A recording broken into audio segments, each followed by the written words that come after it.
गुरु का काम क्या है, गुरु क्या करते हैं? पॉकेटमार को गुरु बनाइएगा तो आपको क्या बनावेगा? कलेक्टर। पॉकेटमार को अगर गुरु बना लीजिए तो आपको क्या बनावेगा? पॉकेटमार। दर्जी को गुरु बना लीजिए जो सिलाई करता है, आपको क्या बनावेगा? डॉक्टर। वो तो आपको कपड़े सिलना ही सिखाएगा। हमने आपने शिव को गुरु बनाया,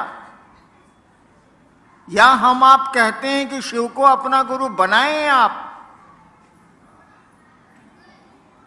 वो गुरु क्या करेगा?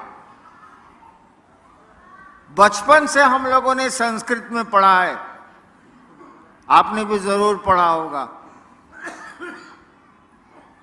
गुरु ब्रह्मा गुरु विष्णु गुरुर्देवो महेश्वर। पढ़ा है कि नहीं पढ़ा है? गुरु ब्रह्मा यानी गुरु के पास ब्रह्मा की शक्ति है। गुरुर विष्णु यानी गुरु के पास विष्णु की शक्ति है। गुरु महेश्वर, गुरुदेवो महेश्वर, वो महेश्वर हैं। अगर ईश्वर से भी ऊपर कोई होता है तो गुरु हैं। गुरु साक्षात परब्रह्म। गुरु जो हैं साक्षात, माने साक्षात माने समझते हैं, आंखों के सामने 100 अक्ष। गुरु साक्षात परब्रह्म है। अगर ब्रह्म की कल्पना की गई हो तो वो परम है, अंतिम है। तस्मै श्री गुरुवे नमः। यानी गुरु को ईश्वर कहा गया है, महेश्वर कहा गया है। जब गुरु किसी के गुरु बनेंगे, वो यानी उनका कोई शिष्य बनेगा, तो उसको भी तो ईश्वर ही बनाएंगे, जैसे पॉकेटमार बनाता है। शिव गुरु होंगे तो आपको शिव बनाएंगे, ईश्वर बनाएंगे। इसका अर्थ क्या हुआ? महादेव की तरह गला में सांप लपटा जाएगा? नहीं। हमारा आपका मन शिव बनता है, हमारा आपका मन शैतान बनता है, शरीर नहीं बनता। मन ही शैतान बनता है, मन ही शिव बनता है। यानी गुरु के सानिध्य में हमारा आपका मन शिव जैसा होने लगेगा, और एक सीमा के बाद तो शिव होने लगेगा। मन बदलता है, शरीर तो अपनी प्रक्रिया में चलता है। बच्चा है, जवान होगा, बूढ़ा होगा, खत्म हो जाएगा। अब भगवान शिव को गुरु बनाने में करना क्या है? हम बताएं हमने कैसे शिव को गुरु बनाया था? हमने महादेव को गुरु कैसे बनाया, इसको जान लीजिए आप। अभी पूर्व के वक्ताओं ने या पूर्व में जो चर्चा कर रहे थे लोग, उन्होंने कहा कि मैं श्मशान गया हूं, चमत्कार भी किए हैं मैंने। मैं बचपन से ही, मेरे पिताजी बड़े अफसर थे, बचपन से ही मुझको शौक था कि जादू टोना सीखेंगे। कभी किसी को मिस्री मंगाते देखते थे, कभी किसी को कुछ देखते थे। पिताजी अफसर थे तो लोग आते ही रहते थे। तो हमको भी शौक चढ़ा कि हम जादू टोना सीख लेंगे, तंत्र मंत्र सीख लेंगे। पढ़ने लिखने में मन लगता नहीं था, बच्चे तो वैसे भी पढ़ना नहीं चाहते। तो धीरे धीरे मुझको श्मशान की लत लग गई, जैसे किसी को खैनी खाने की लगती है ना, गांजा पीने की लगती है, मुझको श्मशान की लत लग गई। कुछ नहीं मिला, कुछ हासिल नहीं हुआ। 15 साल के श्मशान की यात्रा में मैंने कुछ हासिल नहीं किया। लेकिन यात्रा अगर आप करेंगे बिना कुछ हासिल किए भी, तो पांव तो मजबूत हो जाएंगे। चल रहे हैं आप, तो पांव तो मजबूत, भले कहीं नहीं पहुंची आप, लेकिन चलने की एक आदत पड़ जाएगी, पांव मजबूत हो जाएंगे, कुछ दूर चलना होगा तो आप थकेंगे नहीं। तो कुछ तो गुण आए, लेकिन जिस काम के लिए गया था मैं, होलो ना बाबा, बंगला पूछते हैं, नहीं हुआ। मैं बहुत दुखी रहने लगा, पढ़ाई भी चौपट हो गई, माँ बाप भी नाराज रह रहे हैं, तो सामान्य बात है कि आदमी दुखी होगा। इसी बीच में एक रात श्मशान में मैं बैठा हुआ था, रात का करीब करीब 2 बज रहा था। 1974 का नवंबर, मैं कॉलेज में था, लॉ कॉलेज में का विद्यार्थी था। मेरे मन में एक ख्याल आया, जैसे ब्याह के पहले नहीं आता है ख्याल, अरे हम मेरी जो शादी होगी, लड़की होगी, ओहो क्लियोपेट्रा से कम नहीं होगी।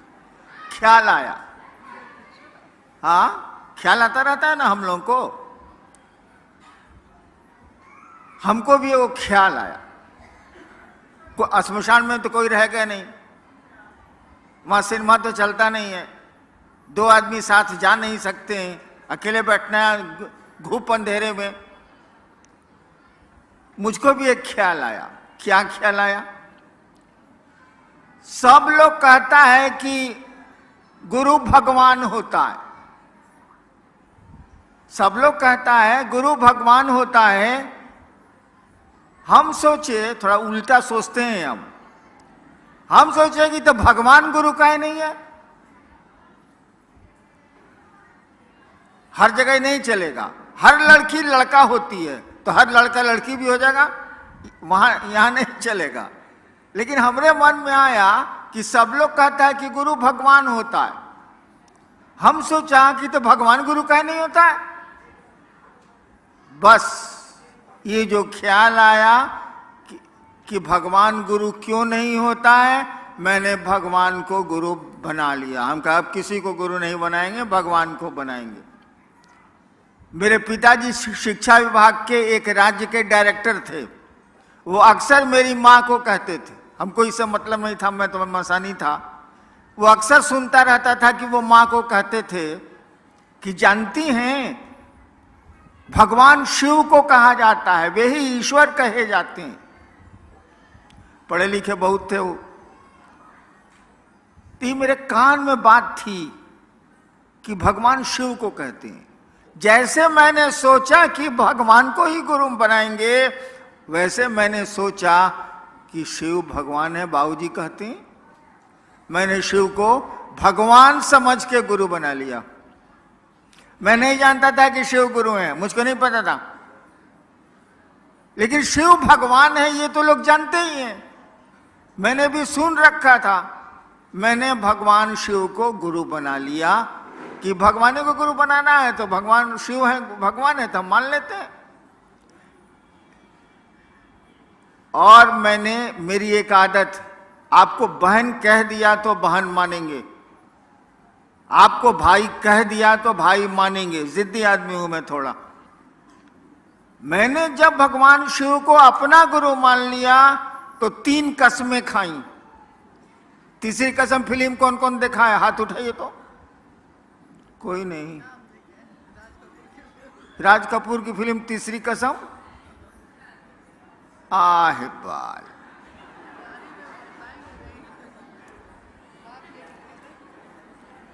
न माया मिली न राम, धरती मिली ही नहीं, भगवान मिला ही नहीं, करिएगा क्या तब?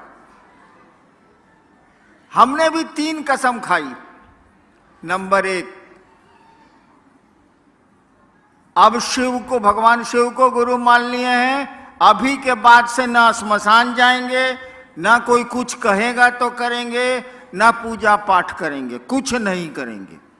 अभी भगवानवा बताएगा हमको तबे करेंगे, उसका पहले कुछ नहीं करेंगे। और जान लीजिए 15 साल तक लगातार मसान में जाने वाला आदमी उस तिथि के बाद मसान नहीं गया है। मैं नहीं गया हूं, जरूरत भी नहीं रही, लेकिन मैंने सोच लिया कि नहीं करेंगे तो नहीं करेंगे। पहली कसम खाई कि मास्टर बदल गया, अब पहले का कुछ नहीं करना है। अब नए का मास्टर पढ़ाएगा तो पढ़ेंगे, नहीं पढ़ाएगा नहीं पढ़ेंगे। दूसरी शर्त बनाई कि आप अगर आसमान से उतरिएगा, कहिएगा हम ही महादेव हैं, मैं ही शिव हूं, हम आपको महादेव न मानने जा रहे हैं। कहा कि श्मशान में हम बहुत प्रेत देखे हैं महादेव के रूप में, बहुरूपिया भी हम बहुत देखा है बचपन में। आदमी साला महादेव बन जाता है, आदमी साला काली बन जाता है, आदमी कुछ बन जाता है, प्रेत भी बन जाते हैं, हम ना मानेंगे। यानी दूसरी कसम मैंने खाई कि आप अगर शिव के रूप में आइएगा जो फोटो में दिखता है, हम आपको शिव नहीं मानेंगे। तीसरी कसम मैंने खाई कि कोई आदमी आके कहेगा कि हम ही महादेव हैं, हम तुमको सिखलाते हैं, हम उससे नहीं सीखेंगे।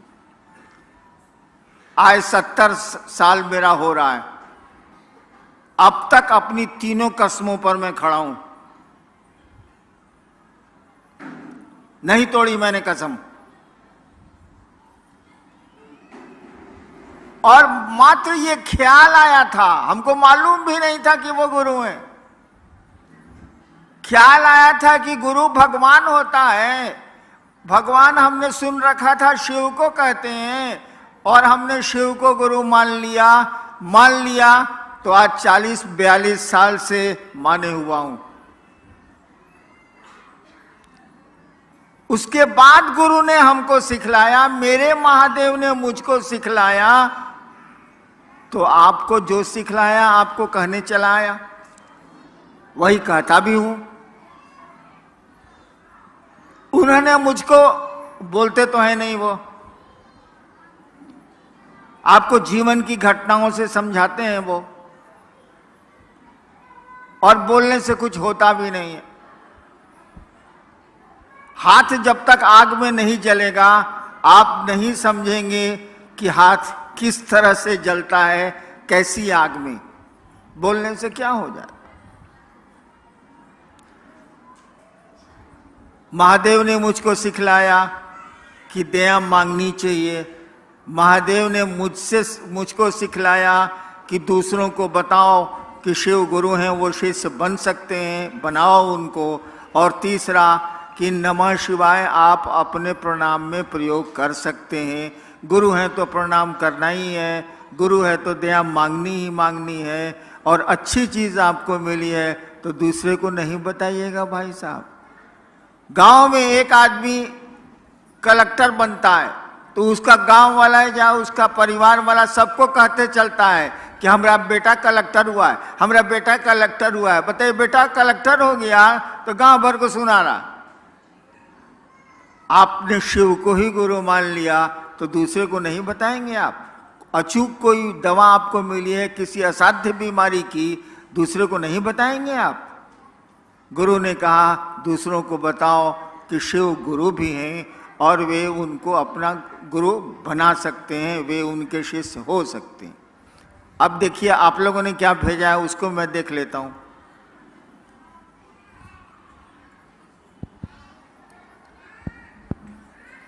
शुरू जल्दी करो।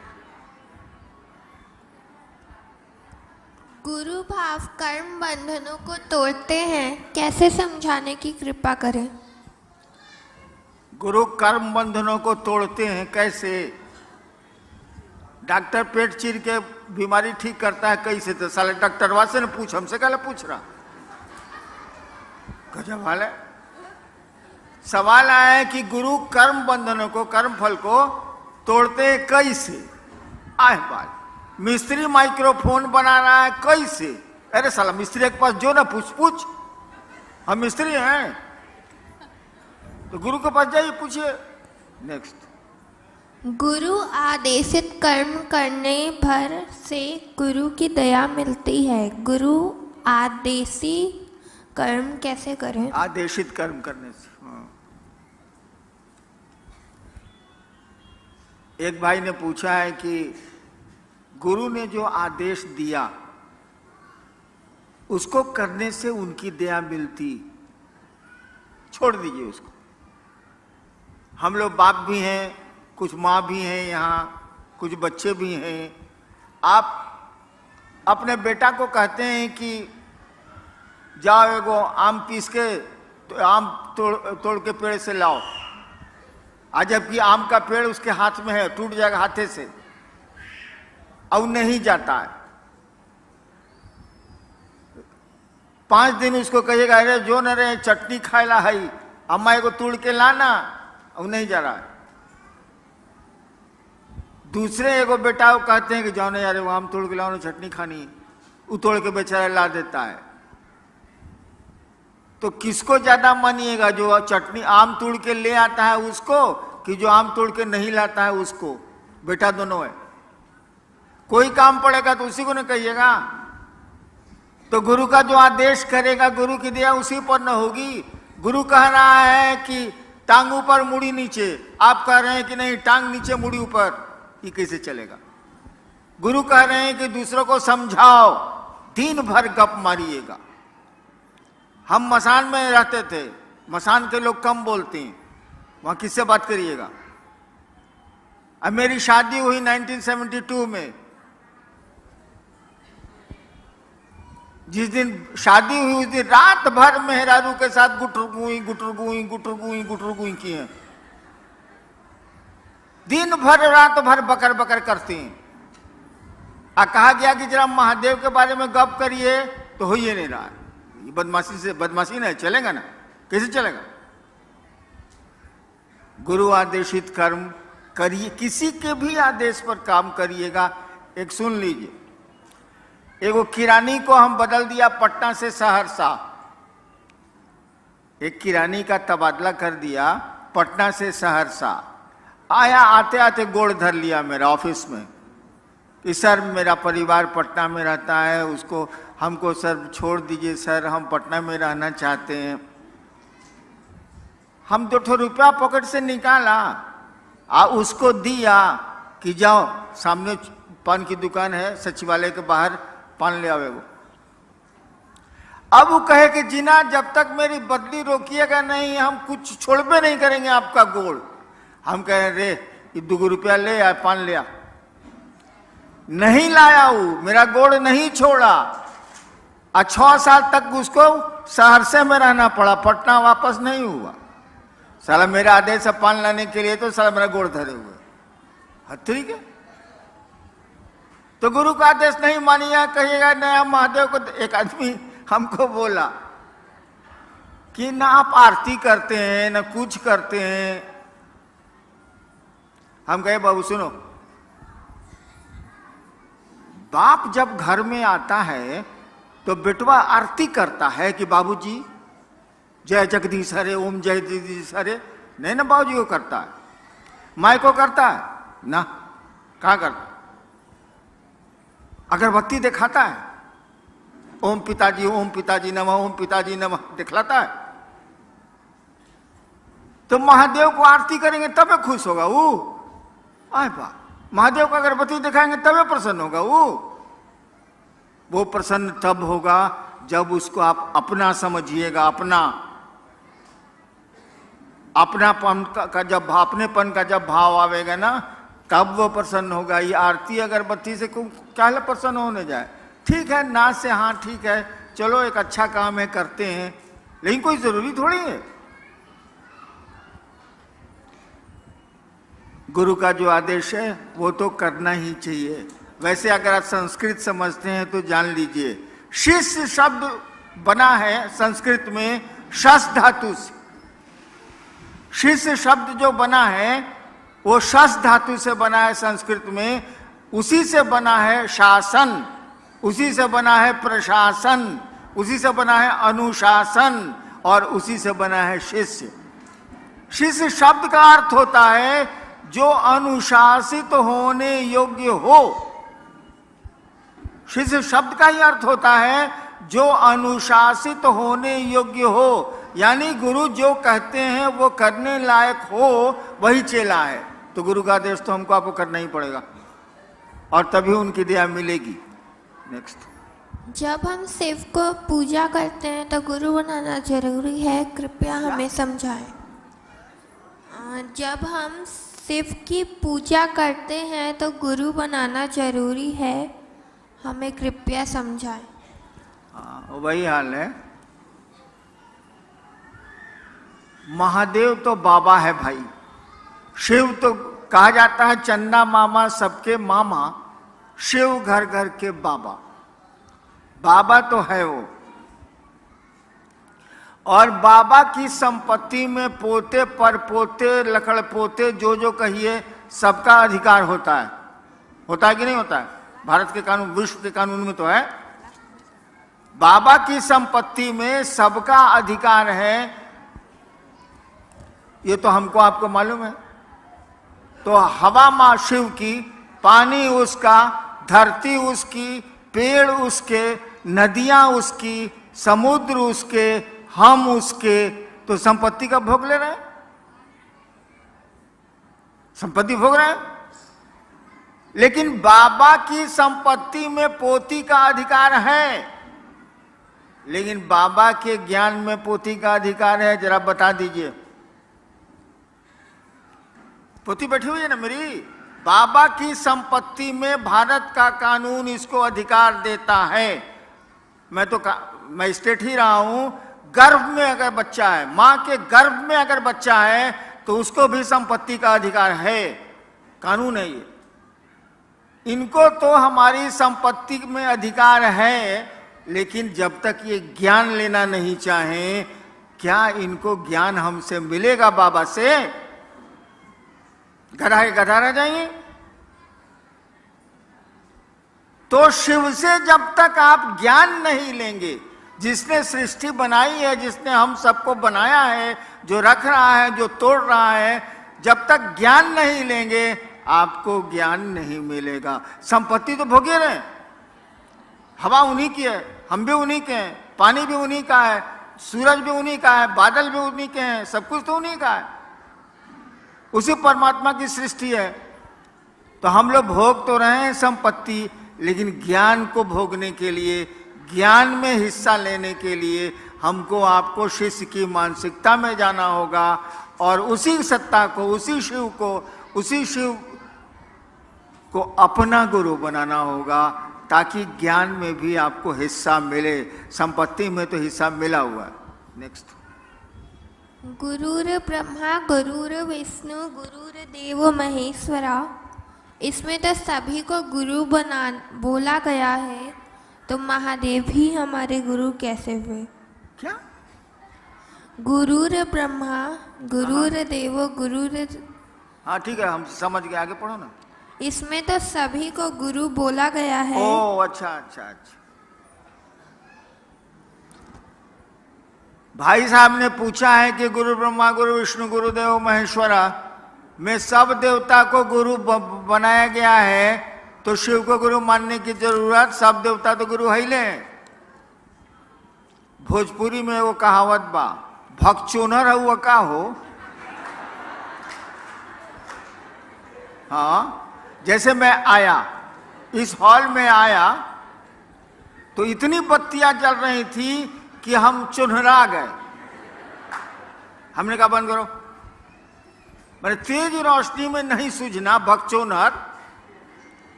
अरे भैया वो संस्कृत है, उसका अर्थ ठीक से लगाओ ना, उल्टे कर दिया। गुरुर ब्रह्मा यानी गुरु ब्रह्मा है। साला संस्कृत में इसको 0 आया होगा परीक्षा में। गुरुर ब्रह्मा, गुरु ब्रह्मा है। ब्रह्मा माने सृष्टि की को उत्पन्न करने वाली शक्ति, जिसको ब्रह्माणी शक्ति कहते हैं, उसके धारक देवता को ब्रह्मा कहते हैं। यानी गुरु के पास वो पावर है, वो शक्ति है, जिससे वो सृष्टि की उत्पत्ति ईश्वर जो करते हैं वो गुरु के पास भी है। गुरुर विष्णु यानी गुरु विष्णु हैं। वैष्णवी शक्ति जिससे पालन पोषण संसार का होता है, उसके देवता विष्णु कहे जाते हैं। गुरु के पास यह भी पावर है जो विष्णु के पास है। गुरु देवो महेश्वरा, वो जो ईश्वर हैं, जो महेश हैं, चीफ कंट्रोलर हैं।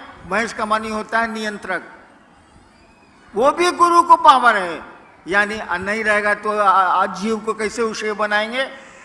इसीलिए कहा जाता है गुरु ब्रह्मा है, गुरु विष्णु है, गुरु महेश्वर है, गुरु साक्षात परमात्मा है। भाई तो पूरा ट्रांसलेशन है कि उल्टी दहलोस, सीधा उसका अर्थ यही होता है, उल्टा अर्थ मत लगाइए। संस्कृत है और ये तमिलनाडु में तो संस्कृत मूल भाषा है, किसी से पूछ लीजिए। सिर्फ शिष्य बगिया का फूल तो नहीं बन सका, लेकिन आपसे प्रार्थना है कि आप अपने चरणों के धूल तो कम से कम बना लीजिए। अच्छा, एक भाई ने कहा है कि शिव शिष्यता की बगिया का फूल तो मैं नहीं बन सका, आप अपने चरणों की धूल हमको बना लीजिए। हम तो अपने सारा धूल ही हैं, हम हमारे पाँव की धूल लेके क्या करेंगे। हमारे तो गुरु शिव हैं, उनकी धूल ही लीजिए तो कुछ काम भी बन जाए, कुछ जगत भी ठीक हो जाए और कुछ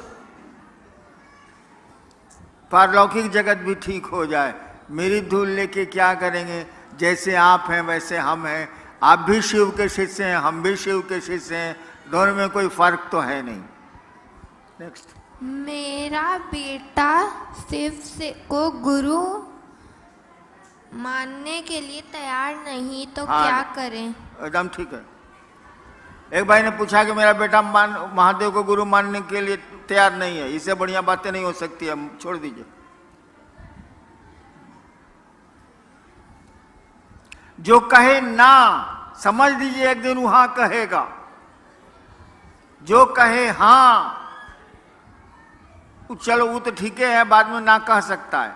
और जो कुछ नहीं बोले, ना हाँ ना ना ना, उस साला बड़ी खतरनाक होता है।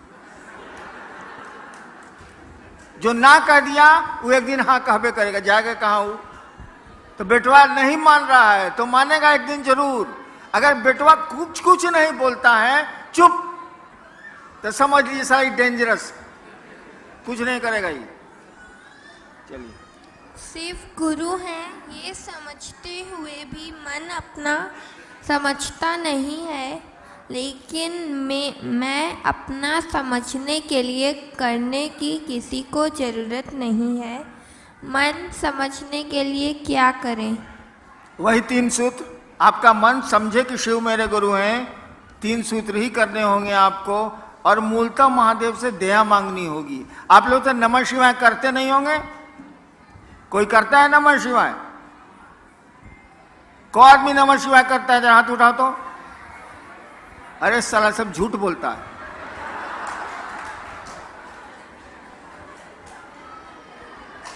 अच्छा एक बात बताओ, जरा शांत हो जाइए भाई साहब। सांस जब भीतर आती है, हर एक आदमी की सांस आती है, सांस जब भीतर आती है तो नमः आया। अपनी गति में, आपको तेज कम नहीं करना है, जैसे सांस चल रही है उसी गति में। सांस जब भीतर आई तो नमः आया, सांस जब बाहर गई तो शिवाय गया। इसको रोज कौन कौन 2 बार करता है, 1 बार करता है? कौन करता है? सब करबे करता है। अच्छा गिराइए, धन्यवाद भाई, करते हैं तो।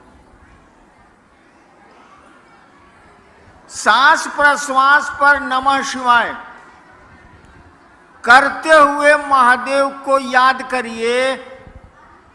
आप 2 मिनट से ज्यादा नहीं टिकिएगा, बाजार में मन चला जाएगा, इधर उधर मन चला जाएगा।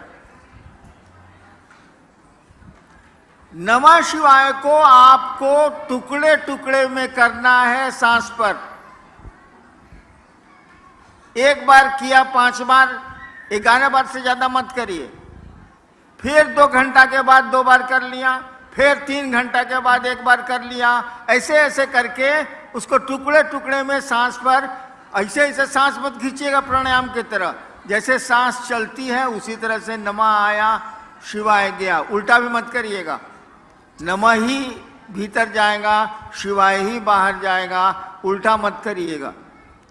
इसको करिए, करना चाहिए आपको। सोने के पहले जरूर करिए, जागने पर कोशिश करिए कि हो जाए। होता तो नहीं है, साली चाय याद आती है, चाय शिव तो याद आते नहीं है। लेकिन जब भी जहां भी मौका मिले इसको करिए। चलो। मैं अपने गुरु महादेव के साथ साथ साहब श्री से विनती करता हूँ कि एक बार सेलम तमिलनाडु की धरती पर अपना पैर रखते ताकि मेरे गुरु महादेव का 3 सूत्र तेजी से हो जाए। इसके लिए मैं साहब श्री से दया मांगता हूँ। सेलम आने के लिए मुझको निमंत्रण दिया जा रहा है। हमको समझ में नहीं आता है कि साला हम 70 साल के हो गए, इस ससुरा सब हम ही को बोलाता है, अपने नहीं आता है। गजब हाल है। वैसे मौका मिलेगा तो मैं जाऊंगा, लेकिन क्या मौका मिलेगा यार। पुरान गाड़ी, हॉर्न बजता नहीं है, गाड़ी को चलाना पड़ता है। गाड़ी चलती है तबे कहती है हट न तो चिप देव, हट न तो चिप देव, हट न तो चिप देव। कहाँ करें यार। वैसे आएंगे। नेक्स्ट। मेरे तरफ से साहब श्री को जन्मदिन की बहुत सारी बधाइयाँ। आप बहुत लंबे समय तक हमारे बीच चमकते रहे, ज्ञान की रोशनी की तरह। शिव गुरु से यही मेरी कामना है। ठीक है, समझ गया समझ गया समझ गया। किसी भाई ने मुझको जन्मदिन की बधाई दी। आप एक बात जान लीजिए कि जब मैं पैदा हुआ था वो बहुत घनी अंधेरी रात थी। सुबह पैदा हुआ और रात में दिवाली मनाई गई थी। दिवाली के दिन मेरी पैदाइश। रोशनी तो जल गई शाम में मेरे पैदा होने के बाद, लेकिन मैं अंधेरे में पैदा हुआ था। दिन का समय था, 8 बज रहा था सुबह का, लेकिन रात बड़ी काली थी। मेरी जिंदगी भी काली है, खुशियां नहीं है मेरी जिंदगी में, लेकिन सोचता हूं कि आपकी जिंदगी में खुशियां आ जाएं तो मेरी जिंदगी भी खुशहाल हो जाए। मैं अपने जन्मदिन से कभी प्रसन्न नहीं हूं, न होऊंगा। दूसरों की जिंदगी में अगर खुशियां ला सकें आप, दूसरों की जिंदगी में प्रकाश रोशनी दे सकें आप, इससे बड़ा आपका आना कुछ भी नहीं है। अगर जीवन को सार्थक करना चाहते हैं हम आप, तो दूसरों को रोशन करें, दूसरों के रास्ते को प्रकाशित करें, दूसरों की जिंदगी को खुशहाल बनाने की कोशिश करें और शिव से जोड़ेंगे। इससे बड़ी खुशी का दिन कुछ नहीं हो सकता है, वो लौकिक जगत का हो या पारलौकिक जगत का हो। चलिए मैं अब चलता हूं, आप लोगों को प्रणाम मैं निवेदित करता हूं। लेकिन अब आऊंगा मैं चेन्नई तभी जब आप बुलाएंगे, और बुलाने का कारण होगा कि आपने महादेव का काम बढ़ा लिया, लोगों को शिव गुरु से जोड़ लिया। और जोड़िए, हम आपके साथ हैं, वो महादेव भी आपके साथ है। आपको प्रणाम।